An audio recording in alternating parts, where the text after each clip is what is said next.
There often comes a point in life where language learning feels like a luxury. It would be great to be fluent, but there's other priorities. Then there's no immediate plans to move abroad, there's no child that you want to raise bilingually, there's no job that requires it. So why still bother to learn a language when it's not urgent right now? Well, there's a good few reasons. We're going to get into them in this video. First up, if you are new here, I highly recommend that you join my Language Sparks email club at the little card or the link in the description if you want more on language learning, more inspiration, more to get you going and become that best multilingual version of yourself. So the reason that I'm talking about this is because I was speaking with someone recently and they said to me that language learning isn't urgent. It's just not a priority right now for them. Why should they make it part of their life again? For reference point, they are a native German speaker, they speak English pretty well, they've done a bit of French, and they would love to speak more languages, but there's just no real urgency, there's no real reason.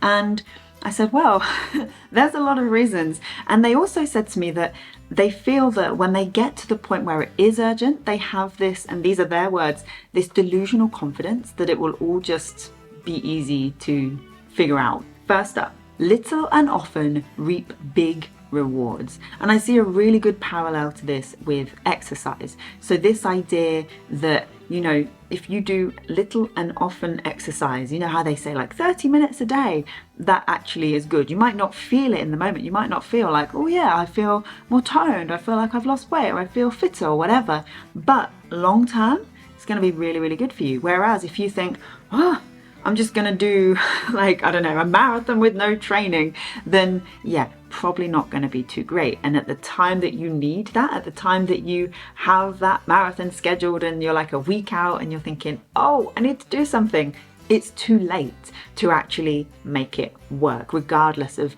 how good of a runner that you are. And so it's these little and often moments that really reap the big rewards. And it is the same with languages. Again, it doesn't necessarily feel like, oh yes, I am on the way to fluency after one Duolingo session a day. But if you do that little increment every single day for a little while, then you'll gradually notice that difference.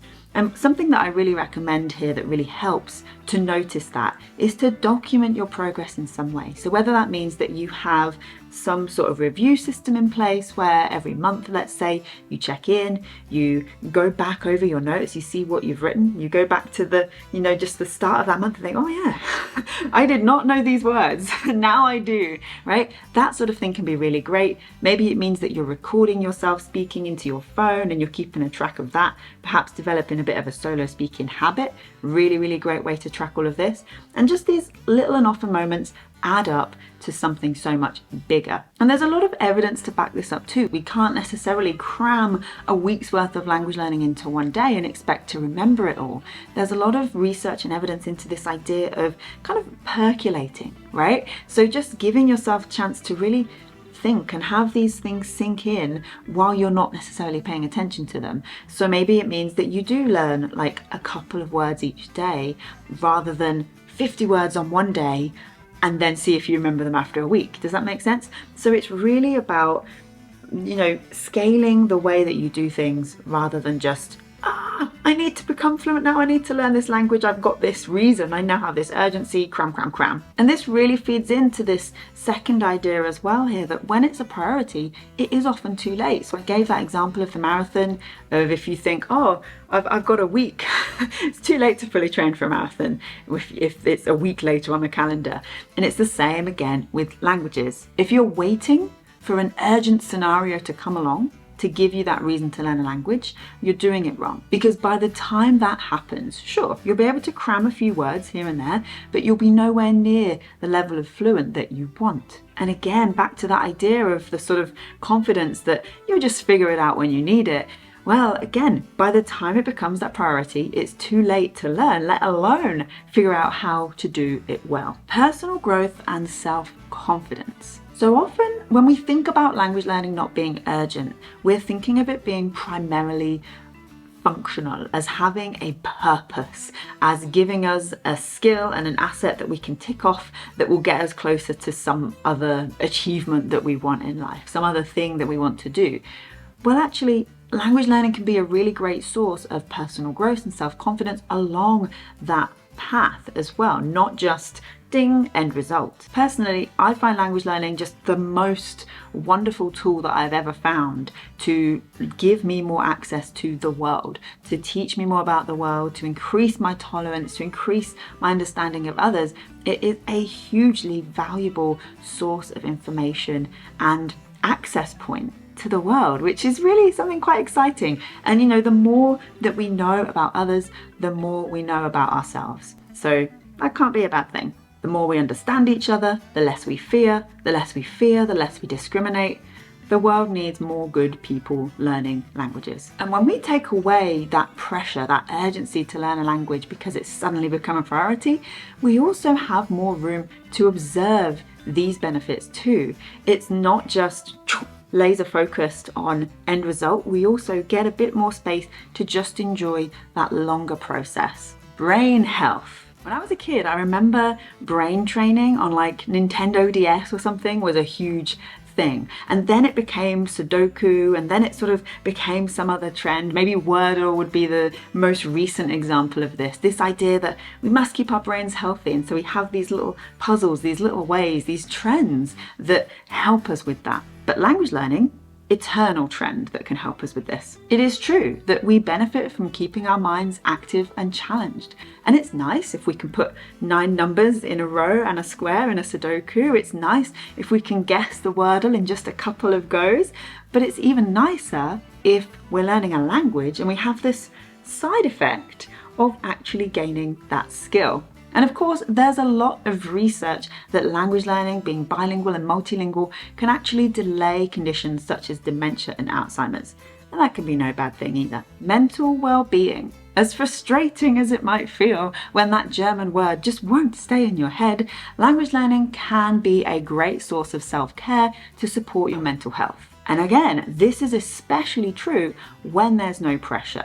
We take away that urgency, we allow ourselves space to find ways that language learning feels like self-care for us. And part of the reason for this is that languages are such a great thing that can be embedded and incorporated into the other areas of your life, the things that you enjoy. So if you really love your work and that is your passion and your interest, then perhaps that is an area that you can learn about in the language. You can learn those words, you can learn how to talk about it, or maybe you just really love film. So you can watch films in the language, you can discover more about famous filmmakers and directors and actors and film movements.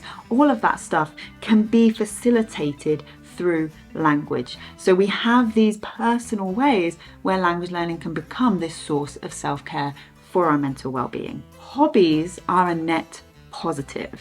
When we think about language learning as just something purposeful, as just something with this end goal, this end skill in sight, we actually ignore the benefits of language learning as a hobby. And here's the thing, sometimes in a lot of cultures, hobbies have this tendency to become seen as something unnecessary or frivolous or shallow. Oh, you have time for a hobby? You have too much time on your hands, you should be working. Like, what nonsense, this is just ridiculous. And that's why so many people don't learn languages when there is no immediate obvious reason, because it feels like this luxury, this thing that would be nice to have, but nope, don't have time for that. Hobbies have a net positive impact on our lives. There's a New Zealand study by Connor, 2016, if you're curious, that found that hobbies can improve your overall well-being, especially if they're creative hobbies that you do every day. And language learning absolutely can be a creative hobby. Not too long ago from recording this video, I added the Speak 28 by 28 challenge into Language Life. And one of the best things about this was that every single day there was a brand new prompt to inspire a bit of, in this case, speaking, but it could easily be writing as well. And I got some feedback on this from a current member that really was like, yes. And essentially they felt they weren't a creative person before the challenge. They felt that, you know, that wasn't a side of them that was activated or allowed, right?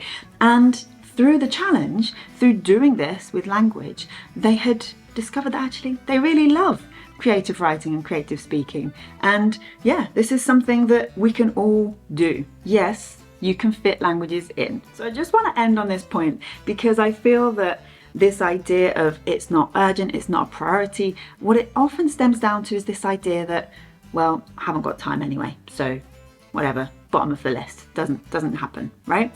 But language learning can absolutely be something that definitely should be functional, flexible, and fun. And it's that flexible in particular here that really counts when we're talking about fitting it in. For starters, as we've said, there's plenty of ways that you can integrate languages into the rest of your life. The things that you love, making it a part of self-care, adding it on to an existing habit that you already do, so that perhaps that means you are listening to your Spanish audio lessons while walking the dog.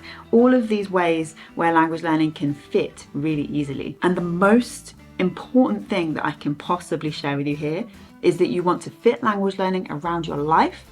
Don't try and fit your life around language learning, because that is how you end up resenting language learning, feeling like, ugh, this sucks. I'm not getting to where I want to be, and my life is, I'm not getting all the life things done that I want either. So fit language learning around your life. Don't fit your life around language learning. And there we have it. I hope that this video has given you some motivation. If you've ever felt that language learning isn't urgent, it's not a priority, you'll wait until it is. Actually, plenty of good reasons to do it now. It's completely possible. You can fit this in regardless of everything else you've got going on. And if you do want to do this together, then be sure to join my Language Sparks email club at the card and at the link in the description, and we can talk so much more about this. If you want, you can join Language Life and Dabbler's Den. Everything is linked in the description. I would love to know your thoughts on this too, so do feel free to share in the comments. Is there a time when you have felt language learning isn't urgent? Do I even need to do it again? Can I even do it again? Let me know. How did you move past this? Or maybe you're about to move past this. I would love to hear more about where you're at. And yeah, I will speak to you very soon. Have a wonderful rest of your day. Thank you. Bye.